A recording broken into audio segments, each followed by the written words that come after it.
Welcome to Cinema Ultimate. In this video, I will show you the Korean movie Yaksha, Ruthless Operations, 2022. This film is an action thriller directed by Na Hyeon and starring Kyung-gu and Hae-soo. This film tells the story of a spy group from the Korean intelligence service called Black Operation, aka Black Team, led by Kang-in. One day, this group was assigned to monitor the Shenyang area, China. However, their actions were deemed to have violated the rules by the Korean Prosecutor's office. Then a prosecutor named Ji-hoon is sent to Shenyang to investigate the Black Team's operations. And Ji-hoon finds out that the mission they're on is facing a big problem. What's next? Here's the Korean movie Yaksha, Ruthless Operations, 2022.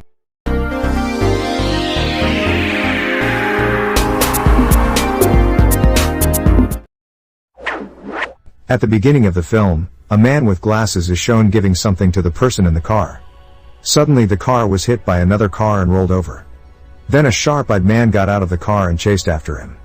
He immediately ran away from the man. With very annoyed, the man approached the person in the car and took the item he received. Then he left it, and the car exploded. The man chased the bespectacled man down a small street. Until finally, the bespectacled man was caught by him from behind. It turned out that the bespectacled man was his subordinate who had betrayed, which caused 3 of his men to die. Unwilling to tell who the mastermind was, the man was forced to shoot him dead. Even though the police arrived, the man still resisted and fled from the crowd. The man's name is Kang-in, the agency's secret operation Black Team leader in Shenyang, China. On the other hand, in the prosecutor's office, there was a man named Lee Chan-young, the owner of the company Kang-in Group. He was interrogated by a prosecutor named Ji-hoon. He is suspected of bribery and stock manipulation. Chan-young tries to defend himself as there is no evidence for the accusations. But Ji-hoon doesn't believe it. It wasn't long before his boss came and informed Ji-hoon that his men had conducted an illegal investigation in Chan-young's office. Therefore, Chan-young was forced to be released. Then Ji-hoon goes to Chan-young to give him his discarded business card. Because of the incident, Ji-hoon was caught on camera as if he had apologized to Chan-young. In the next scene, Ji-hoon is in a busy restaurant. He came there to meet his mother and sister. They think Ji-hoon has been fired because of his mistake. Plus, they saw the news about him on TV, which seemed to corner him. The information had them misunderstood when he was in front of a reporter's camera. It turns out that Ji-hoon was transferred to the State Intelligence Agency office to help a man there. They're only they work. Every day they can do whatever they want without anyone scolding them. One day their director, Yum Jong-wan, came to visit the office. She asked Ji-hoon's co-worker to do an assignment in another country. When his friend refuses, Ji-hoon takes the job instead, on the condition that his old position is returned. His request is approved, and Ji-hoon is ready to leave for the Chinese city of Shenyang. There, Ji-hoon must investigate Black Operation, aka Black Team, which is on a secret mission. Upon arrival at the airport, Manager Hong is on duty to pick up Ji-hoon and take him to the office. When they arrive at the office, Manager Hong introduces 2 of his team members to Ji-hoon. Then suddenly, their cell phones rang, and everyone immediately got ready to leave. Then another agent appeared and immediately left with his friends. When Black Team is ready to leave, Ji-hoon gets into their car. He insists on going with them. The Black Team consists of 5 people. Kang-in is the leader, and Manager Hong helps him manage the team. Hee-won is the only female agent, then Jae-gyu is the mysterious male agent, and Young-dae is the youngest agent. And then they were forced to take him away. Arriving at a place, Kang-in was surprised by the appearance of Ji-hoon there. However, he didn't want to fuss about it and instead told her to wear a bulletproof vest. Not long after that, a man named Professor Wang came and told them to meet number 39 in an empty building. When they got there, they were surrounded by a group of armed men who were also looking for number 39. At the same time, Ji-hoon and Hee-won are also attacked. Even though it's just the 2 of them, they can overcome all their opponents. When Manager Hong was injured, he let Professor Wang escape from the place. However, outside, Jae-gyu managed to catch Professor Wang, who was about to run away. They immediately interrogated him. However, Professor Wang did not want to tell who the mastermind was who ordered him. As soon as Ji-hoon intervenes, Kang-in fires a warning shot to the ground. Just as he was carried away, he saw that Professor Wang had been shot. And then Ji-hoon was sedated into unconsciousness. Moments later, Ji-hoon wakes up in a room with a woman. He looked confused because he didn't know what was going on. Not long after, several Shenyang police officers came knocking on his door. Ji-hoon tries to escape from there through the window in his room. Then he fell and ran again from the cops. There, he suddenly met Kang-in, who had been waiting for him. Kang-in compliments Ji-hoon for having managed to escape his room. Then Jae-gyu comes to pick them up. However, before getting into his car, Ji-hoon is toyed with by him. Ji-hoon tries to run to their car because he doesn't want to be caught by the mob of police who are looking for him. He immediately got into the car. Finally, he understood the message from his boss to be careful with Kang-in. It turned out that Kang-in was an uncontrollable and unpredictable person. He earned the nickname Yaksha, which means a cruel spirit that can eat humans. Then Kang-in told him the mission he was carrying out. He recounted that a week ago, 2 armed groups came to target a man in a hat in front of a bank. One of the groups has not been identified to date. The other group was North Koreans, who had just attacked them that day. The man in the hat is Moon Byung-uk, or called number 39.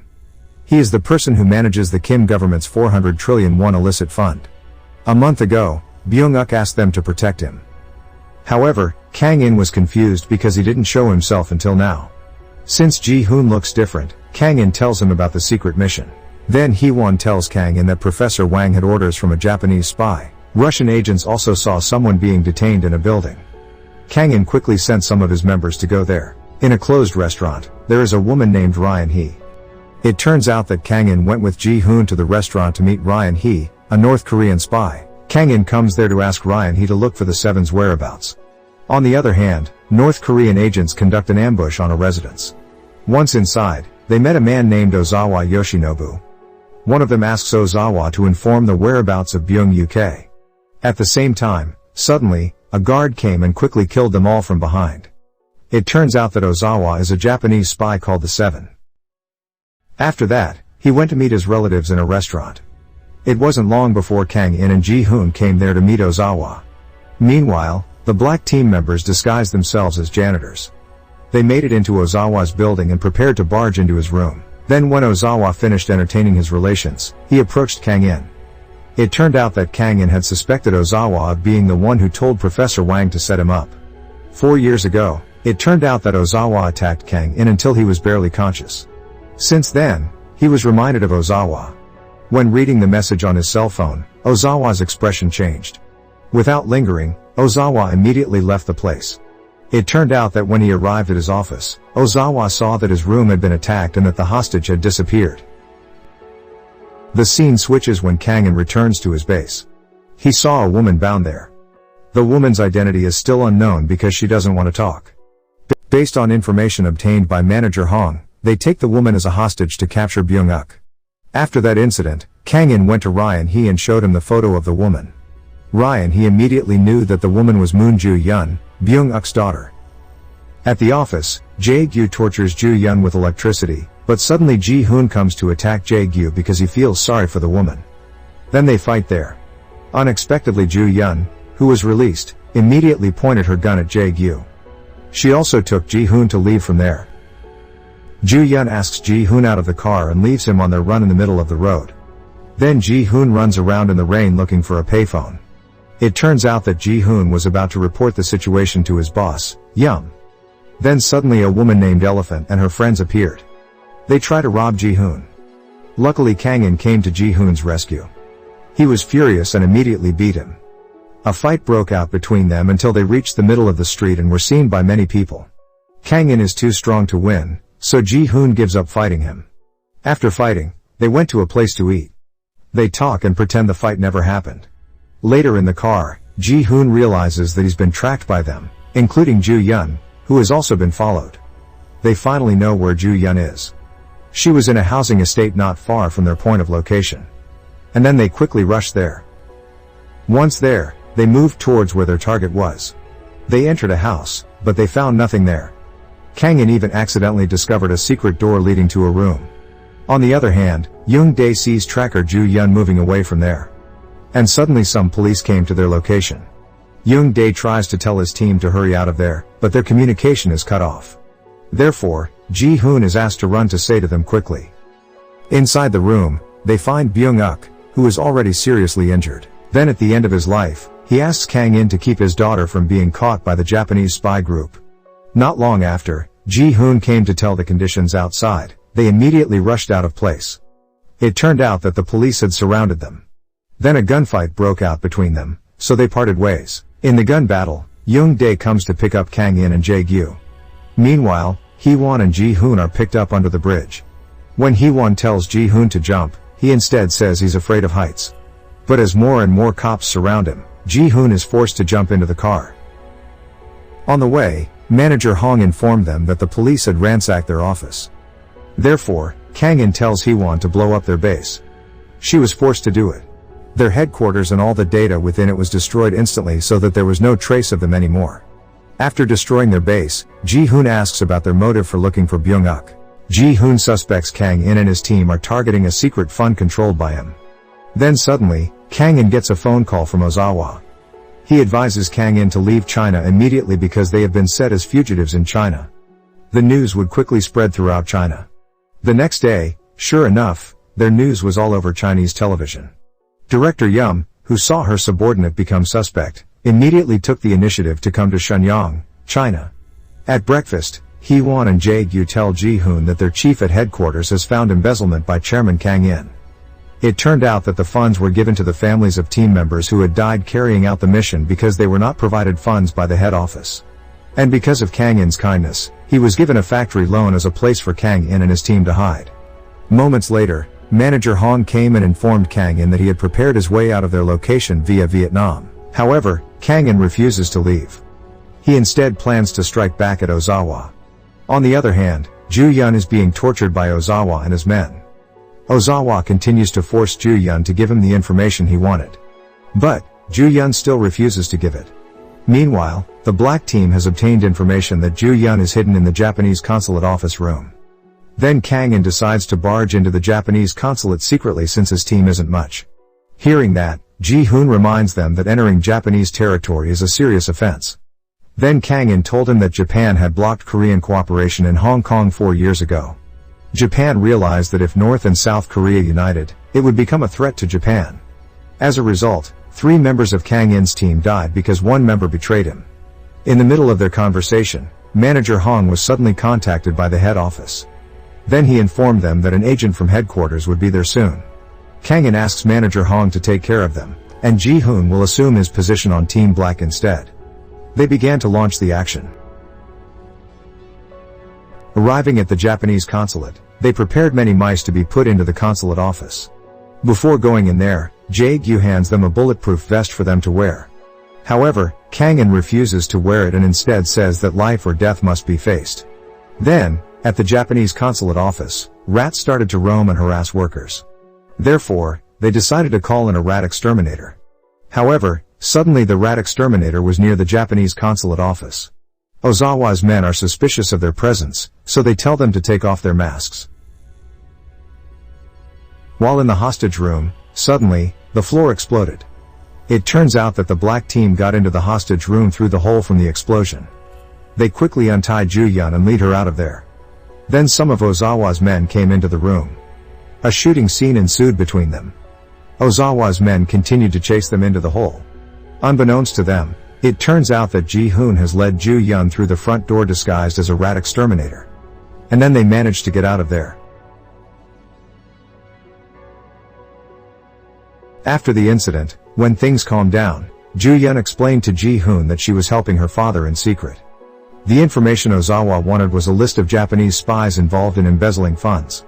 They numbered 107 people, and the information contained the financial details of each mission.